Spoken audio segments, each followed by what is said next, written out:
Welcome to Blinky's Guitar Dungeon, where the tormented souls of dismembered guitars scream into eternity. Mwahahaha! Not really. I'm going to just do a little rambling and meandering and throw some things out there for the community to think about, talk about, cogitate on, however you'd like to say it. Because I do like to talk, and even though I've been kind of, cutting back on a little of that, and even though I think maybe some good psychobilly music makes watching somebody sand things a little more tolerable, it probably still doesn't make it truly entertaining. So I'll figure some ways around that. I've got some format changes. I'm having some ideas, and of course I've got some wonderful people out there giving me some ideas. Speaking of which, in one of my last exchanges with Duncan, he mentioned that he hasn't really seen a good video on mic types and mic usage, and the ins and outs of 48 volt phantom power and just. And I'm not a microphone expert, but I sure am well versed in how to get certain.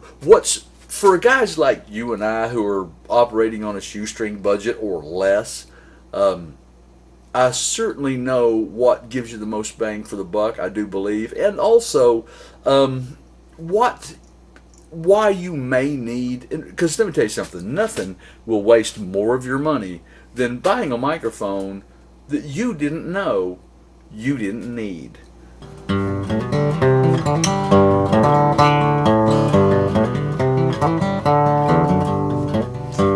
You remember a song called Give a Damn that some guy sang last summer? Well, nobody really paid it any mind, and that was kind of a bummer because, man, we needed a good song last year. And so I'm going to do a video on microphones and kind of bust some myths and maybe take to task a couple of high-end microphone manufacturers, and not because their product is certainly no good, but considering the price point versus performance, there are a couple of well-deserved shame on yous that I may hand out. Of course, knowing that those people will never sponsor me after I do that, but they weren't going to anyway. Well, the first thing about it was the word damn. It was right there on the label. And it wasn't so bad just to read it there, but you couldn't bring it up at the table, you know what I mean?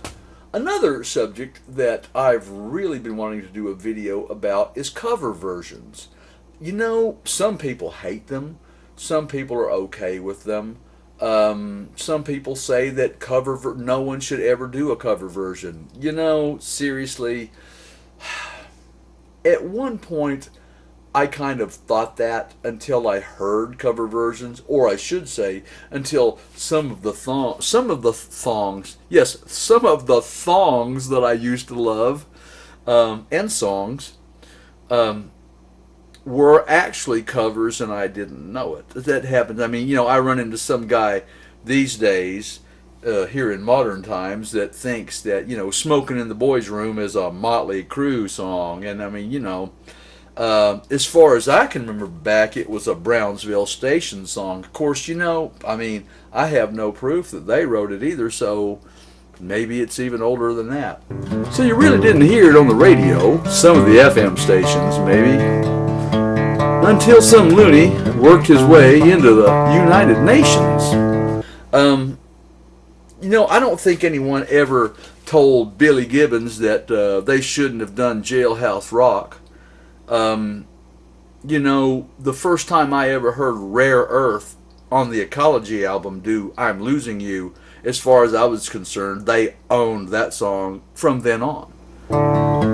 And some cameraman with color footage of burning embers and charred remains put the music and the pictures on 5 o'clock news following the baseball game. The Reaper thing, you guys, I'm gonna have to get my content together a little bit on Reaper, and I'm gonna have to get a screen capture utility that I can live with. Well, everybody said that's a damn fine song. Why haven't we heard it before? We'll just blame the radio stations and we'll trigger a domestic war. I have so many learning curves going on for so many pieces of software. I'm not throwing any more logs on that fire if I can help it. The radio stations, of course, promptly responded. And they said the reason why you haven't and the reason why you won't is because you think you've got a lot to give and the other feller don't. Well, now you tell us that you give a damn. Did you think that we were faking? What have you got to give, my friend? That is more than you've been taking.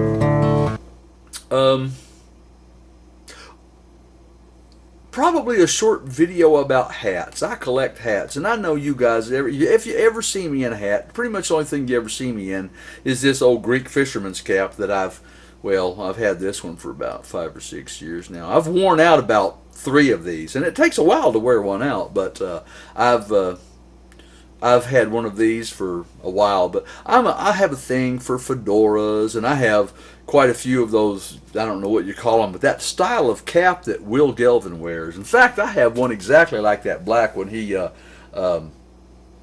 he wears in a lot of his videos. And I'll tell you what, just recently I've gotten a hold of a whiteboard that I'm going to figure out how to mount up here. And I'm going to start doing a few Mr. Science videos where I get up here and wax smart with my whiteboard and my dry erase marker. And when I do those, I'm gonna put on that hat just in homage to the progenitor of that particular format. Just a nod, not making fun, just having fun. So address your letters and address your cards and address your telephone numbers, but above all else, address yourself and give the damn this summer. That whole Will Gelvin out of your comfort zone thing, I've taken that to heart, and I'm not going to make a response video about the out of your comfort zone thing. Actually, he didn't challenge me. I mean, he didn't name me in the challenge, but I got to thinking, man, that's actually a good thing for anybody to do. Just bust out of your damn comfort zone from time to time. And so I've kind of picked something that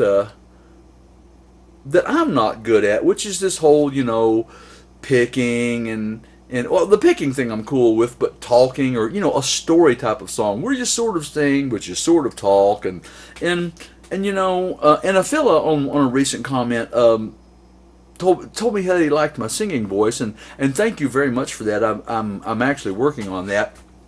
The thing I did the other day, I'm surprised that I got a kudo for my voice on that one, because I had spent almost the entire day that day yelling. The day that I recorded that portion of it, I had all day long been at work yelling at groups of inmates, and by the time I got home, my voice was kind of blown out. So and that's when I made the decision when I started trying to sing a little bit and felt how it was coming out, I decided that I would rather talk my way through it. And since I talk for a living all day long and get a paycheck for it, and it's been a long time since, I have in my lifetime been paid to play guitars. I have never been paid to sing, and I think that the reason for that was never a mystery to me. In fact, I used to love to sing when I was a little kid, and that's about the time that my father started putting a guitar into my hands. I don't need any retroactive childhood trauma now, so we'll just skip that part. Vintage. I love antique stores and I love going to them, but I'm tired of all this vintage crap they have. I think these days when you see the word vintage or antique on a lot of stuff at these so-called antique markets, vintage means I threw it out in the backyard for a year and let it rust, and now it looks older. And antique means I buried it in cow shit for a year and now it looks really old. Anyway, shout outs to the people who are bringing the music to this guitar community. Man, Mike G, I like the way you play and sing. I think your stuff is cool. I'd like to see more of you. Gordon Gunn, man, that's that last thing you posted. That was, I mean, you say it was a while back, and the production quality wasn't quite up to what you wanted. And you know, I heard some. I mean, I really, you know, I put my good mix headphones on and I listened to it. And yeah, I think, but you know, all in all, those imperfections in the mix, they sometimes they're not a bad thing. And I didn't think your mix, all in all, sounded bad. I mean, I thought it had a lot going for it. Yeah, it could have been a little more polished, but yeah, you know, if you want to go on SoundCloud and listen to some of mine, you're going to find the same thing. Of course, well, I only have 3 little test files that I mean, they're short, and I didn't try to do them well. I was really testing SoundCloud because I wanted to see what kind of resolution I could get back from there.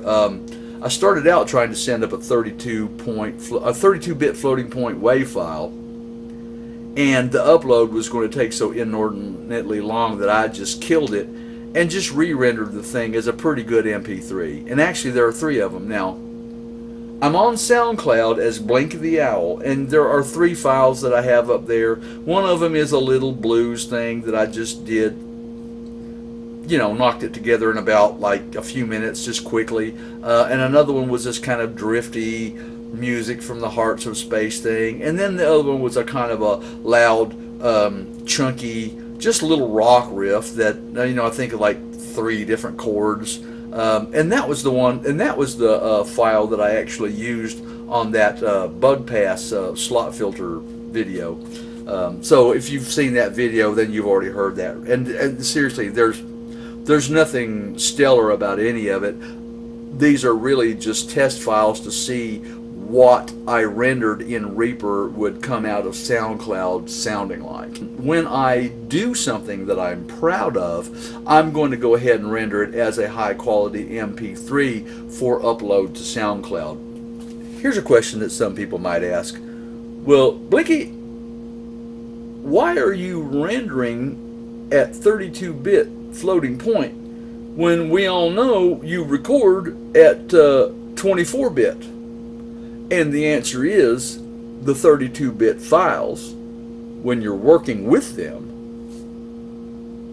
give you more headroom in your mix. And if you're not running a lot of tracks, that's usually not a big deal. But if you're running quite a few tracks, or if your tracks are just all pretty loud, that extra bit of headroom can kind of save you in terms of keeping your mix tight, because, you know, once you get the dynamics and everything where you want it, you're still going to have to, you know, run a little mix bus compression and a little limiter on there to kind of just glue everything together, and maybe even a final impulse response reverb, although, you know, that's flavor to taste, right?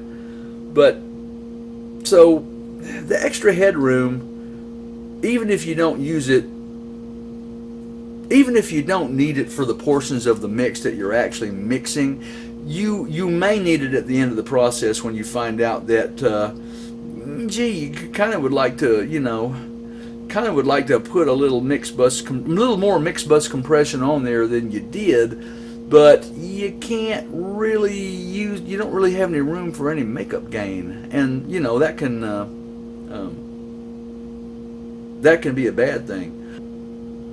Well, I'm rambling because I didn't have any notes. I didn't have a plan.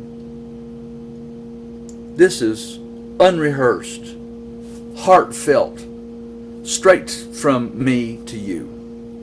You know, I was thinking that sometime or other I might regale you folks with the story of how I was beaten and left for dead by my imaginary friend. But, you know, that's just too much information, don't you think? You know, I really am kind of bored, which means I'm probably kind of boring. So what I'm going to do is this. Best wishes from me and mine to you and yours. Be well, y'all.